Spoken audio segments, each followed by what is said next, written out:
उदाहरण देखिए, निम्नलिखित कथन सत्य अथवा असत्य बताइए। यानी इसको बताना है कि यह सत्य है कि असत्य है। उसके लिए औचित्य भी दीजिए।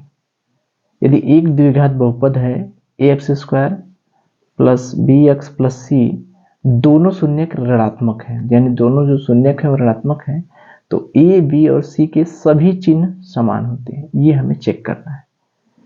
तो ये देखिए, थोड़ा सा ये दूसरे तरीके का प्रश्न है। ये क्या है, ax² plus bx plus c दोनों शून्यक ऋणात्मक है, यानी जो दोनों शून्यक हैं वो क्या है, नेगेटिव है। दोनों शून्यक, इसके दोनों शून्यक जो हैं वो नेगेटिव है। तो हमें ए बी सी का चिन्ह समान होगा, ये बताना है सत्य है कि असत्य है। तो मान लीजिए ये शून्यक है, इसके शून्यक मान लीजिए हमने अल्फा और बीटा ले लिया, तो दोनों शून्यक यानी अल्फा भी नेगेटिव है और बीटा भी नेगेटिव है, दोनों शून्यक ऋणात्मक है। तो ये हमें दिया है, ये क्या है, दिया है, ये हमें ज्ञात करना है। ज्ञात करिए कि क्या तीनों के चिन्ह समान होंगे।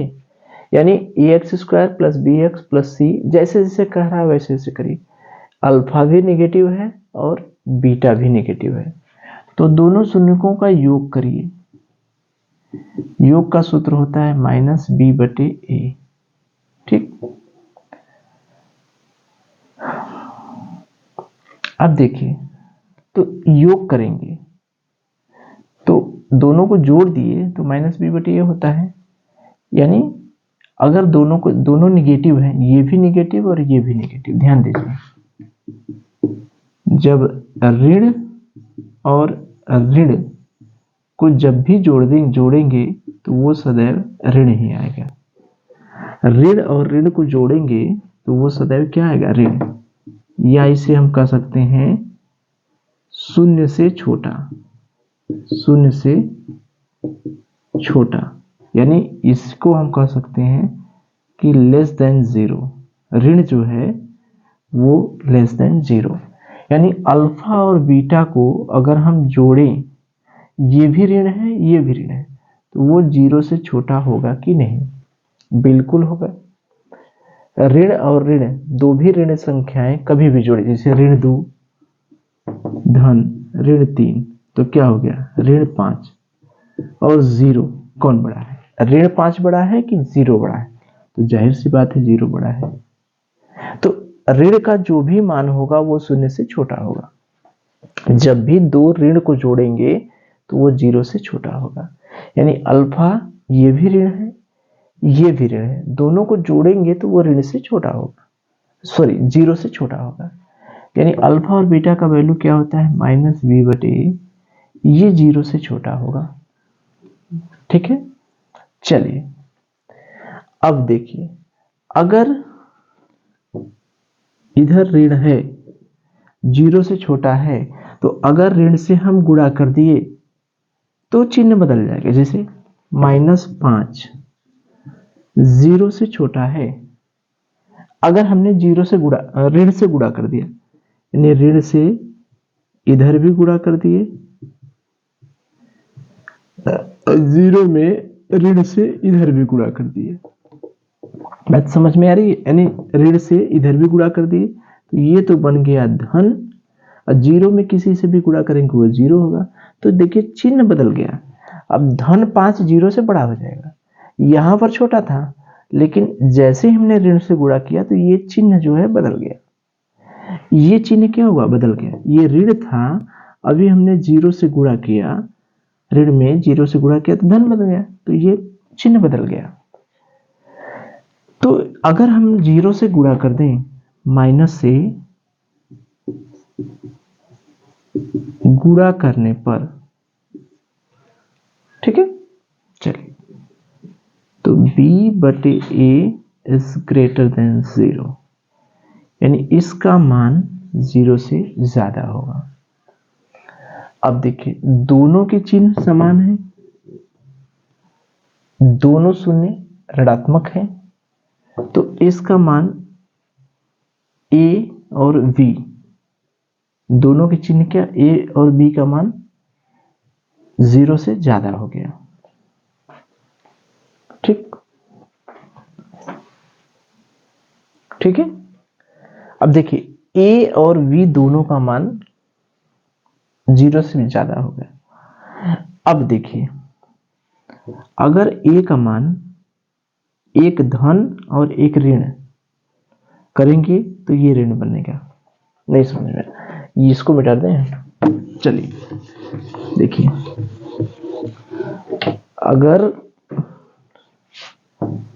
b बटे ए 0 से बड़ा है तो ए धन होगा कि ऋण होगा, बताइए। ए बी दोनों प्लस होंगे या दोनों निगेटिव होंगे, या ए पॉजिटिव होगा बी निगेटिव होगा, क्या होगा इसमें से? ये पहली बात है, ये दूसरी बात है और ये तीसरी बात है, और ए निगेटिव और बी पॉजिटिव, क्या हो सकता है इसमें से? ए का मान, ए और बी का मान क्या हो सकता है अगर ये 0 से ज्यादा है? जब भी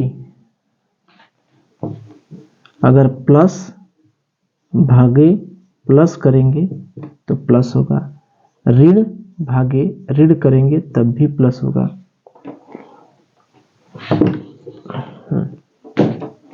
देखिए प्लस में प्लस का भाग देंगे तब भी प्लस आएगा, प्लस में ऋण का भाग देंगे तब भी प्लस आएगा। अगर एक ठो ऋण है एक ठो धन है तो हमेशा नेगेटिव, ये होता है। यानी दोनों समान तो पॉजिटिव है, दोनों विपरीत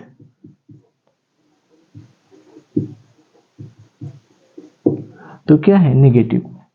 अगर ऊपर का चिन्ह नीचे का चिन्ह समान है तो धन होता है, ऋण ऋण ऋण में ऋण से भाग देंगे तब भी धन होगा, लेकिन अगर एक ठो धन एक ठो ऋण होगा तो ये हमेशा ऋण होगा। तो ये बताइए कि B और A अगर दोनों समान है तब तो ये धन होगा, यानी चाहे ऋण ऋण हो चाहे धन धन हो। अगर एक ठो धन हो गया एक ठो ऋण हो गया तो इसका मान क्या होगा, ऋण होगा। तो ऋण का मतलब क्या हो जाएगा, 0 से छोटा हो जाएगा, 0 से क्या हो जाएगा, छोटा हो जाएगा। तो इसका मतलब यहां से क्या पता चला कि A और B दोनों चिन्ह क्या होंगे, समान।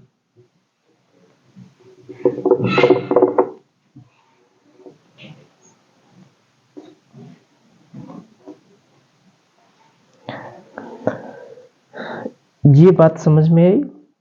ए और बी दोनों चिन्ह क्यों समान होंगे, अगर समान है तभी तो धन आ रहा है, इसका मान 0 से ज्यादा है इसका मतलब वो धन होगा।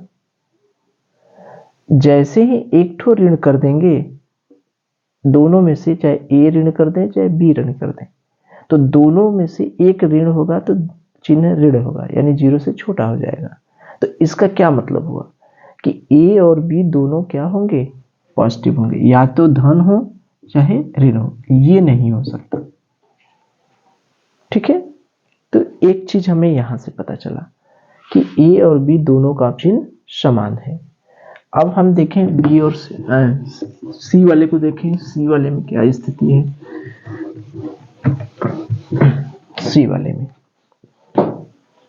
सी वाले में अल्फा इंटू बीटा बराबर होता है सी बटे ए। अब देखिए ये ऋण ये सब तो दिया है हमें,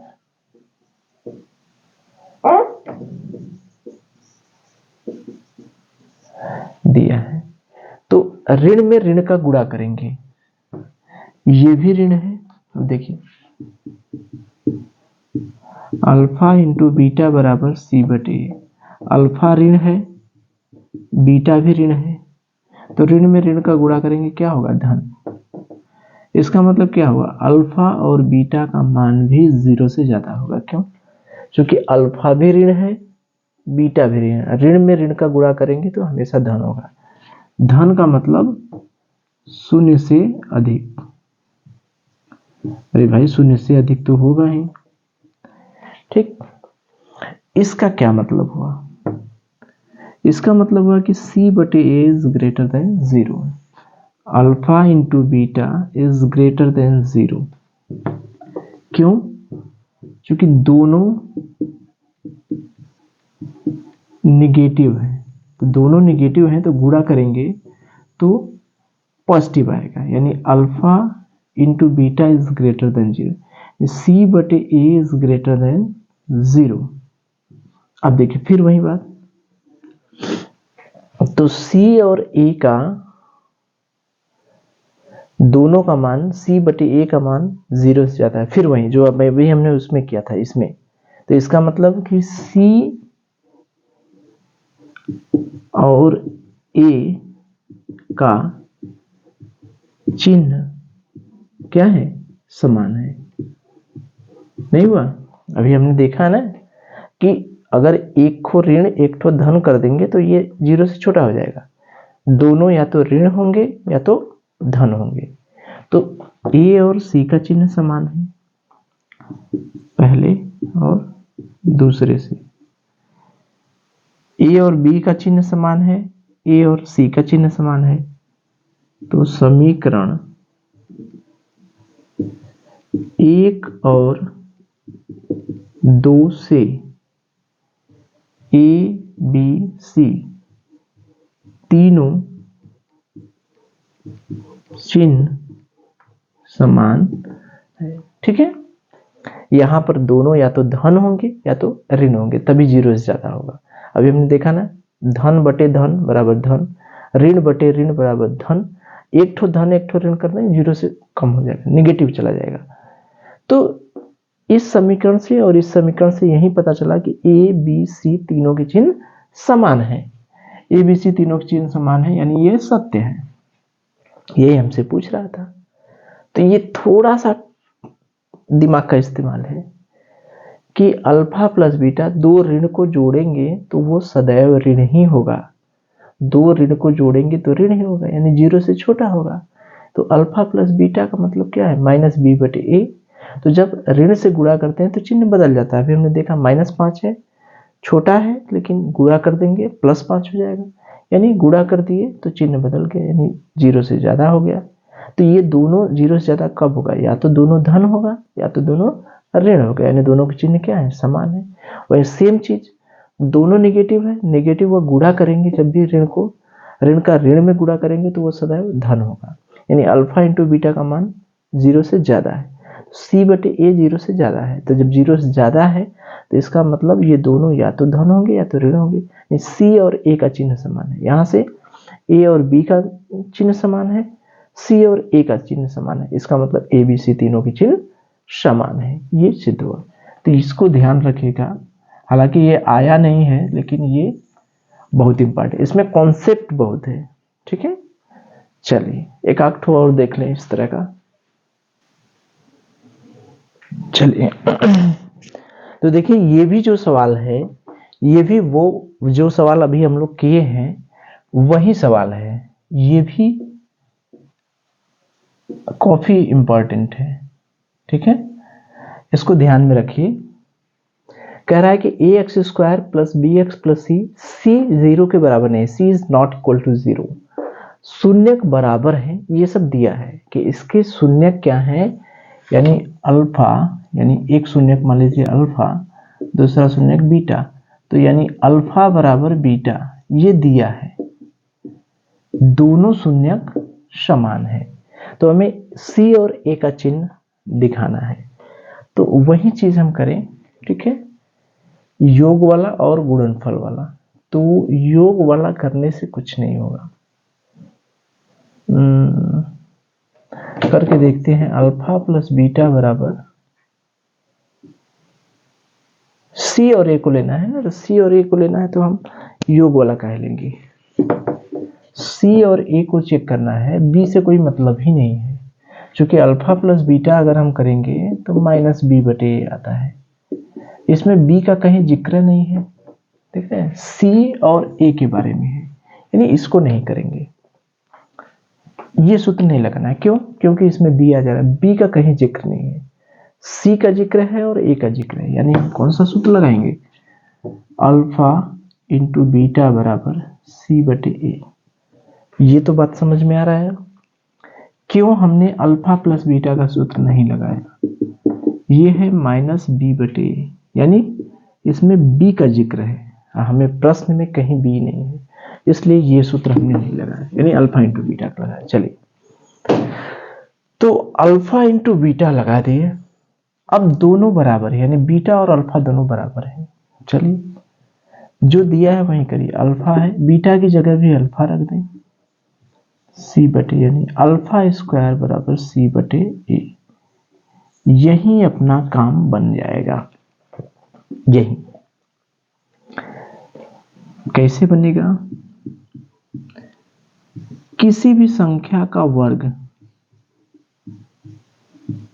किसी संख्या का वर्ग करेंगे तो क्या होगा बच्चा? किसी भी संख्या का वर्ग करेंगे तो वो सदैव पॉजिटिव होगा। क्या होगा? पॉजिटिव। कैसे? 5 का वर्ग करके देखिए, देखिए संख्या या तो धन होगी या तो ऋण होगी। 5 का वर्ग करके देखिए, 5 पचे क्या होता है? 25। ऋण 5 का वर्ग करके देखिए, वो भी क्या होता है? 25। क्यों? ऋण 5 गुणे ऋण 5, ये नहीं हुआ? 5 स्क्वायर का मतलब 2 बार गुणा, ऋण और ऋण का गुणा करते हमेशा क्या होता है? तो किसी भी संख्या का चाहे धन का वर्ग करिए वो धन होगा, ऋण का वर्ग करिए वो भी धन होगा। तो किसी भी संख्या का वर्ग करेंगे तो वो हमेशा पॉजिटिव होगा। तो इससे क्या पता चला? एक्स स्क्वायर जब भी वर्ग करेंगे तो वो 0 से ज्यादा होगा। होगा ज्यादा? बिल्कुल। इसका मतलब हुआ कि सी बटे ए 0 से ज्यादा हुआ। फिर वही बात कि अगर c बटे ए का मान 0 से ज्यादा हुआ, ये तो ठीक है, धन का वर्ग करे चाहे ऋण का वर्ग करे वो दोनों पॉजिटिव होगा। अब यहां से देखिए, फिर वही जो पुराना काम, सवाल वही है, बस उसको दूसरे तरीके से बदल दिया है। c बटे ए इज ग्रेटर देन 0। इसका मतलब अगर ये 0 से ज्यादा है तो धन बटे धन रहेगा तो वो बनेगा धन, ऋण बटे ऋण रहेगा तो वो बनेगा धन, यानी ये दोनों स्थिति में 0 से अधिक होगा, 0 से अधिक। लेकिन एक ठो अगर धन ऋण हो गया, एक ठो धन हो गया तो वो होता है ऋण। ऊपर धन हो गया नीचे ऋण हो गया तो ऋण, यानी ये हो गया 0 से कम। तो देख रहे हैं, अगर दोनों समान हैं तब तो 0 से ज्यादा हो रहा है, यानी धन। धन का मतलब क्या है? इस धन हमेशा 0 से ज्यादा होता है, ऋण हमेशा 0 से कम होगा। ठीक, ऋण, ऋण का मतलब जैसे ऋण 2 है, धन 2 है तो वो 0 से ज्यादा होगा, ऋण 2 है वो 0 से कम होगा। यही ना है सर संख्या रेखा। 0 इधर +1 +2 और इधर -1 -2, ये सब छोटी कक्षाओं में हम लोग पढ़े हैं। 0 से जो ऋणात्मक होती है वो दाईं तरफ होती है और जो धनात्मक होती है वो बाईं तरफ होती है। तो c बटे a का मान 0 से ज्यादा है, इसका मतलब c और a के चिन्ह समान है, बस सिद्ध हो गया। ये सब तो हम समझाने के लिए लिखे हैं ना, बस इतना लिख दीजिए कि दोनों शून्य के बराबर, यानी अल्फा इंटू बीटा बराबर सी बटे, यानी अल्फा स्क्वायर बराबर सी बटे ए, यानी जब किसी संख्या का वर्ग जो है वो सदैव पॉजिटिव होगा, यानी सी बटे ए पॉजिटिव है। कब? जबकि दोनों का चिन्ह समान है। देखें ना, धन धन या ऋण ऋण, तभी धन होगा। अगर एक ठो ऋण हो गया, निगेटिव हो गया, तो उसका मान 0 से कम हो जाएगा। तो इसका मतलब दोनों के चिन्ह क्या है? समान है। बस तो इस तरह से प्रश्न बनेगा। तो इसमें थोड़ा सा बस ये प्लस माइनस का कॉन्सेप्ट है, देख लेंगे अच्छी तरीके से हो जाएगा। तो ये देखिए आपका चैप्टर समाप्त हो गया। अब हम जो इंपॉर्टेंट क्वेश्चन है, कितने क्वेश्चन हम लोग पढ़े हैं, कितने टाइप से आते हैं, वो हम लोग देख लें। उससे बाहर कुछ भी नहीं आएगा, बस ये देखना है कि कैसे घुमाता फिराता है। एग्जाम में होता तो कुछ नहीं, कैसे घुमाता है, कहाँ से बदलता है, बस वही समझ गए, हर प्रश्न बहुत आसान लगेगा।